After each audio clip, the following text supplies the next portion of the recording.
Құрметті достар, бүгін біз сіздермен жаңа консультанттың кабинетін қосуды үйренеміз. Орысша айтқанда активация кабинеті. Мына Oriflame KZ парақшасына кіреміз. Мынандай парақша ашылады. Вайтиді басамыз, кіруді. Сөйтіп, жаңадан тіркелген консультанттың номерін тереміз. Өзі тіркелген адам тереді. Сосын парольға белгіленген парольді тересіз. Сосын кіреміз кабинетімізге.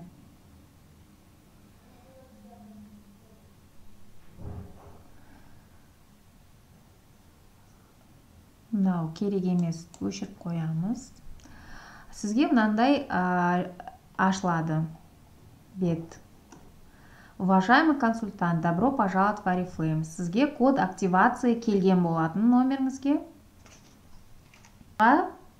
Хабарлама келетін болады. Сол хабарламадағы кодты тересіз. 2936 бізге келген.